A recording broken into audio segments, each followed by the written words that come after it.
Wayne! Wayne! Wayne! Wayne! Wayne! Wayne!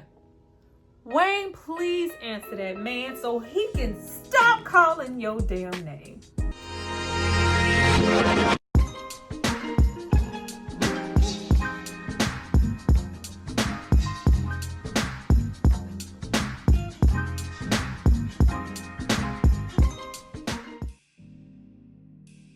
Hi you guys, welcome back to my channel. It's Tyra here with another struggle review, here to discuss Shottas from 2002. Now this movie stars Ky-Mani Marley and Spragga Benz as Wayne. Now before I get into, I don't know how long this review is going to be because we're basically just shooting people the whole time. I need you guys to drop down and subscribe to my channel and like this video. I'm going to give you guys a moment to do that, and then we're going to come back and discuss Shottas, Wayne.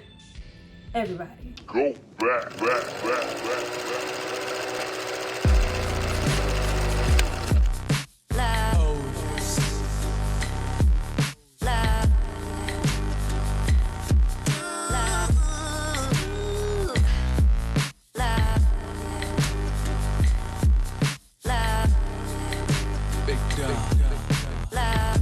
You guys have hopefully subscribed to see more of me. Let's get into this movie. But before we jump into the movie, I have to give a shout out to the person who paid for and requested this movie. So if you happen to get your whole Mad Max ass life, it's not because of me. It's because of this person right here. Thank you so much for supporting me and supporting my channel and paying for this content. You a real Shottas.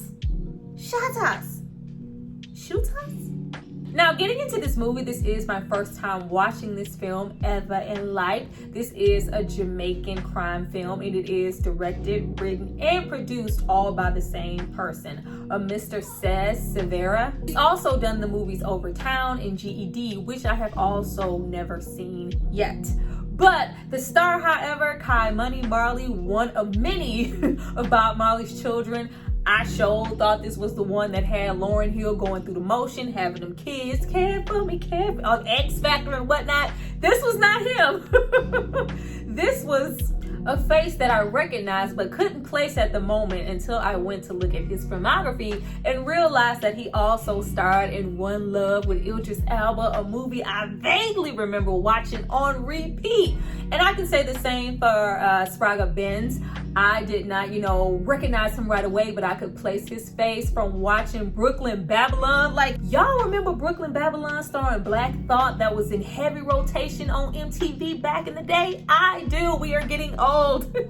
But even though, I'm not super familiar with both of these guys, they are really, really big in Jamaica on, the dance hall scene, really great musicians, as well as actors and DJs. And you can tell that very much so by the movie soundtrack. Majority of it is provided by the both of them. Now, who I was completely unfamiliar with in this movie, who shocked me the most, who I thought had the best performance out of all of them, was Paul Campbell, aka Mad Max. And going through his filmography and getting to know him, you can completely see why. He is the one person here leading in this movie who is not a musician first and is actually an actor. Now, he is a very well-known actor as far as Jamaica is concerned, and I would really love to see anything that he has to offer because I was really impressed and engrossed with his performance that he had here. Now, before we just jump into everything, I need to take 2 seconds to acknowledge just how fine all 3 of these men were in this movie, especially Wayne and especially Mad Max. Like, it was very cross the ocean. I'm feeling very lonely in my sleep.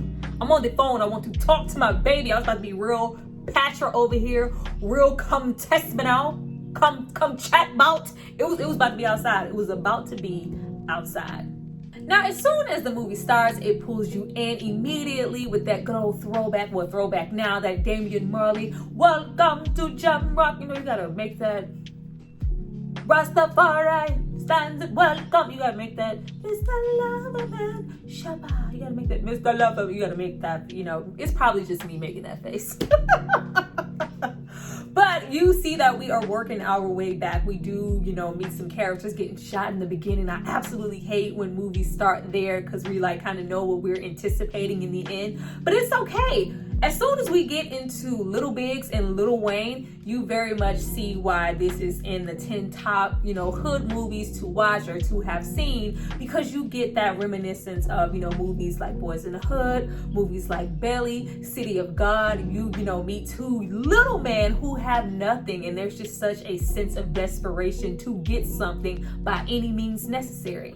We meet these two best friends who already have absolutely no direction and are a product of their environment. We live in Kingston, we live in the slums, and we don't have anything. We are constantly, surrounded by violence. It is so casual to play, shooting games, see people dying on the street, seeing people rob people just for what they have.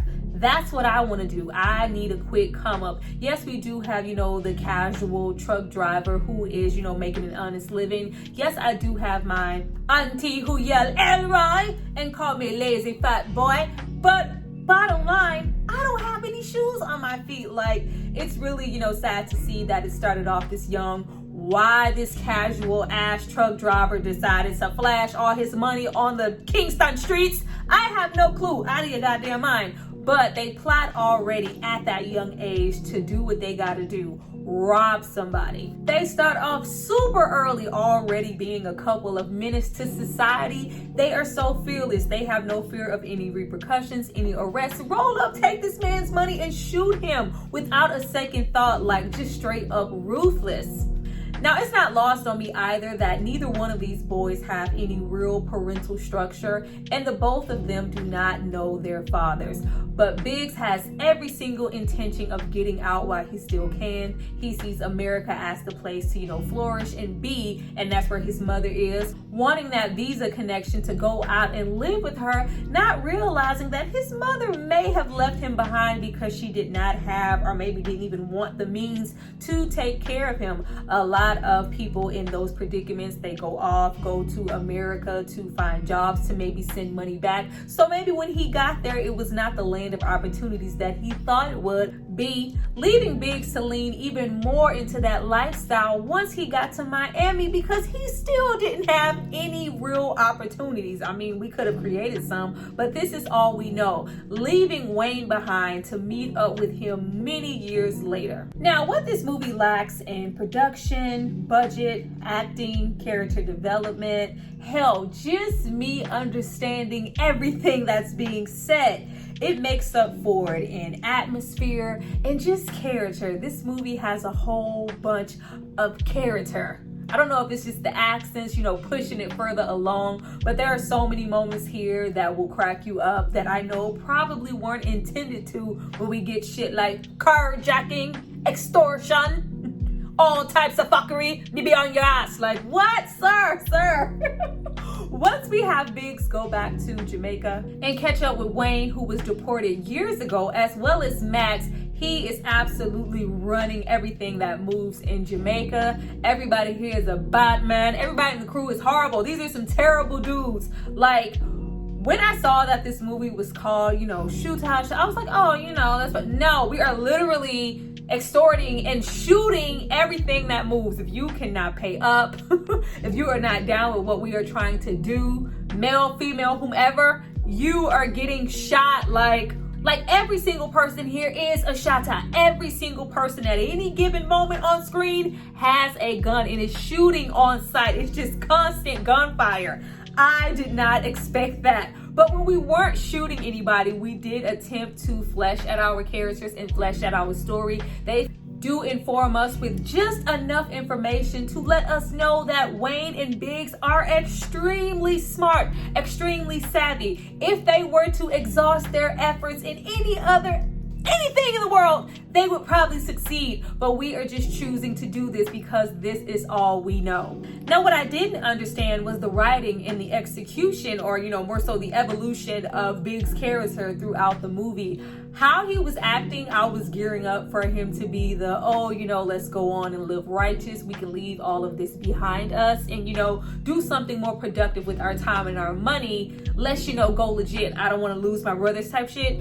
That is not what this was. As soon as we have him touch down in Jamaica, he feels like he knows better. You know, Jamaica is small time. You know, I was doing my thing. I was succeeding, you know, really well in Miami. There is nothing left for me here. You know, we would do so much better there. I was like, what's the difference between here and there besides, I guess, Wayne being, you know, more so in charge? His crew being a little too flashy and Wayne being super hell-bent on just strictly extorting and that being his means of business.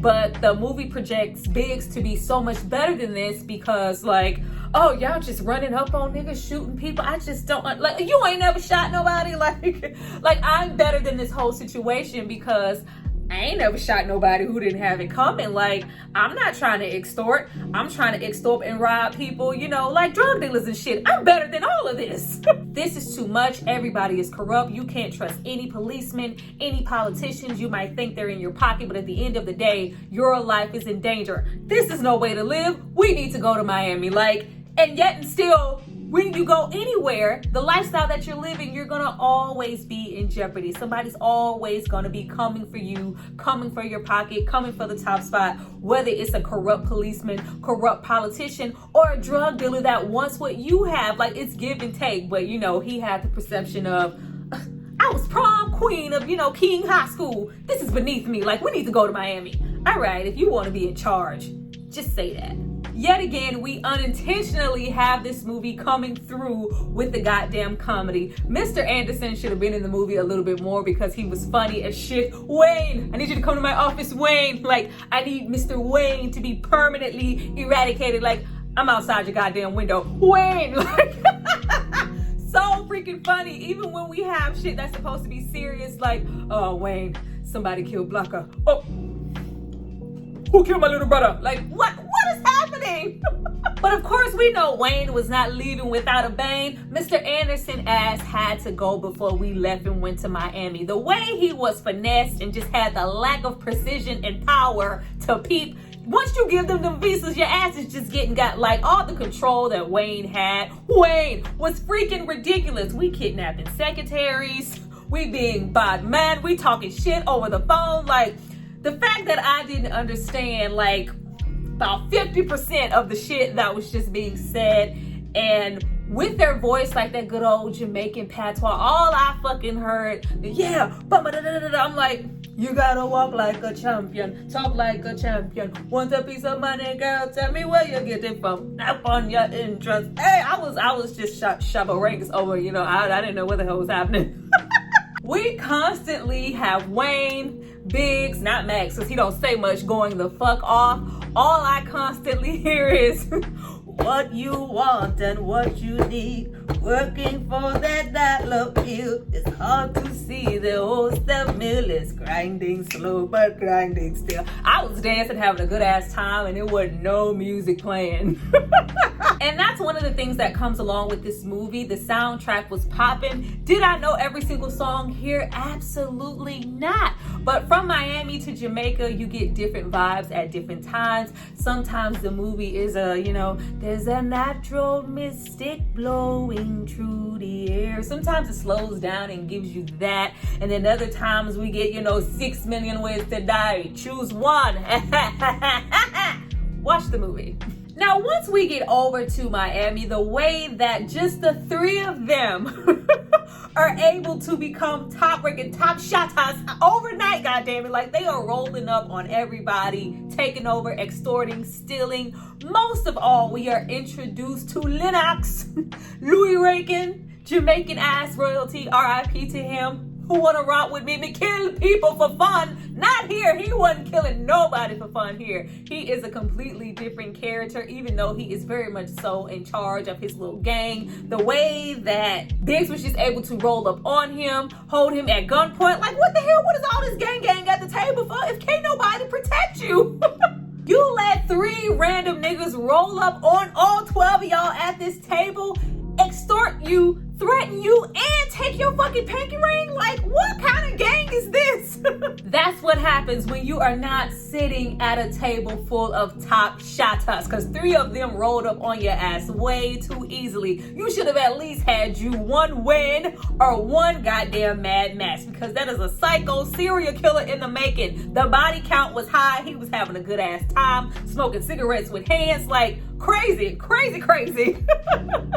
But it's okay. You may not have any top Shottas, but what you do have in your corner is a nigga like Wyclef Jean. Who let Wyclef in this movie? Shotta. I don't give a fuck who Shotta. Extorta Shotta. It's me. It's done. Who Shotta? Like, who let you in this movie? As soon as Wyclef arrives, all of the hood credibility goes out of the window.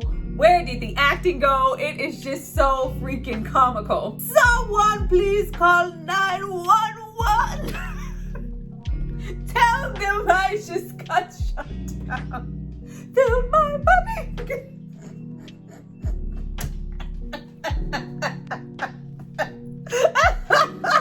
Now, once we have Wyclef let them know, I ain't paying the 5, I ain't paying the motherfucking thing. You are never going to be able to extort me. I love how we had a young, thin DJ Kelly just standing on the block looking like another one. Like, who? I didn't even recognize him for a second. But from that point on, we have Biggs kind of go against what he was saying before they got back to Miami. You know, it's about, you know, a little low living. Just because you got it don't mean you have to flaunt it. Y'all moving wrong. It's a little flashy. Like, soon as we got over there, we got to extort and got some money. We got just as flashy. We driving fancy cars. We, you know, fucking bitches. You know, we had to put some women, you know, some women in there. We had to have some women somewhere. Somebody gotta die.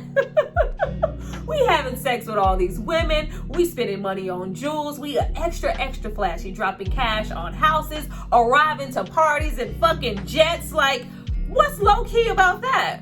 Now, I think the movie would have really benefited in the end to allow Louie Rankin, you know, our Teddy character, to really flex some of that who said me done ass energy, me kill people for fun, because it was just like he didn't oppose a threat at all. Now, I do understand the movie was trying to say, like, you know, he's weak or whatever. This is why the top Shottas are able to just come in and finesse and extort him the way that they, because it happens so easily and without any effort, and we more so have our Teddy character being, you know, a little sneaky, conniving, backdoor, not as much as an aggressor. You know, I can have somebody killed, but I'm not going to do it myself. I'm going to have a gangster killed behind doors to let them know, let you know that I know that you could just as easily get got as, you know, a Gussie would. But hey, wouldn't it have been, you know, a little bit easier if you would have flexed some of that power on the 3 niggers that really mattered? Instead of doing that, we are still allowing them to extort. It was just so easily happening, and I thought we missed an opportunity to really have some tension. Like, we repeatedly have to listen to them boy pussy, you pussy. Like, do we have to display everybody as a pussy? Like, we literally have somebody in his crew become a whole informant, going, you know, talking about shipments. They stealing this shit so much back and forth. And then this nigga has the nerve to dip down like barely this much in the back seats. Oh my God, the pussy. You think him see me? You think him see me? He didn't see me, right? Where was the tension? Ounce of any other tension that we could have gotten at all before we get to the ending in the all-out, you know, shootout brawl is coming from your crew that is lackluster. It's so many of these niggas and they just pussy, weak as hell. And then on the other side, we have Biggs and Wayne being completely like 3 steps ahead 24/7. We never have a moment of Teddy even trying to shine to act like he could flex to be anything more than pussy. And then outside of that, we have got hear ye. Someone please call 911. Hear ye. Like, Wyclef was not giving. It was not giving what I needed it to give. We even get all the way to the end after we have had Biggs be extra as fuck the entire movie, the enforcer, the brains behind the operation, to go, you know what? Me think we need to kick back a little bit. Like, what? What? Oh, now we need to relax. Oh, now we need to kick back after the one person in Lennox, Teddy's crew, who's not pussy, the tall ass man with the shotgun. The only person who could have came for y'all is coming for y'all. And I'm like, with the way that Biggs and Wayne is written, you would think that they would always have eyes and ears everywhere. The whole lack of security was taking me out. Even though Teddy was what he was, at least he was constantly surrounded by people who did have heart, because he didn't. But we have them just be that smart but just have absolutely no coverage. I really think that they should have had, a whole brawl, and we could have, went out maybe like a whole Teddy Montana style. You got to get through 50 of these niggas to even get to us. For them to be who they were in the position that they were, you would think we could at least have a couple of niggas surrounding the house just in case some pussies try to roll up. We were not prepared, and everybody got shot. When shot, girlfriend shot, everybody shot, and my ass ain't give a damn about none of that. I was like, no, don't shoot Mad Max. All he ever did was look good, smoke joints, and kill people. He ain't never really hurt nobody. Can we not shoot him? He a little too cute to be down, you know what I'm saying? Come test me now. Like, what? Come outside. Oh my gosh. Like, shot everybody. Like, everybody is out. Like, I love that it took a little bit more extra just to even put Max down. But everybody's guards are down and everybody's just dead. I was like, all right, well, that's it for Shottas. No more top Shottas now.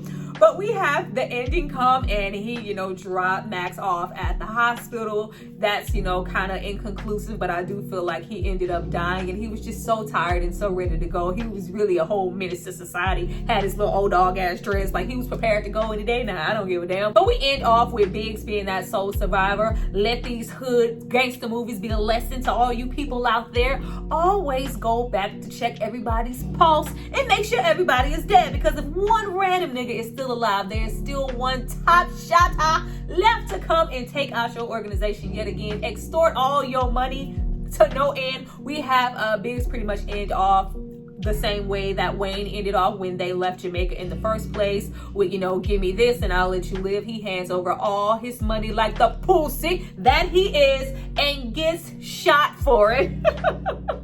And then we have Biggs just, speed off into the sunset like, oh, was it all worth it? I'm here and I'm alone and I'm by myself. No, it was not. If anybody should have been able to speed off, it should have been come test me out, come chat about. It should have been Max. He should have been able to go on and live his solid Bob ass life.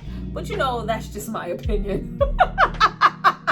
Well, you guys, that was my review for Shottas. I hope you enjoyed it. Please drop down and tell me what you thought about it. Be sure to share, like, subscribe, and all that good stuff. Be sure to comment, because sometimes you guys come through to the live, sometimes you guys leave and you didn't like it and you didn't comment. Don't be a pussy. Make sure you comment on my stuff. I'll see you guys next time. Bye.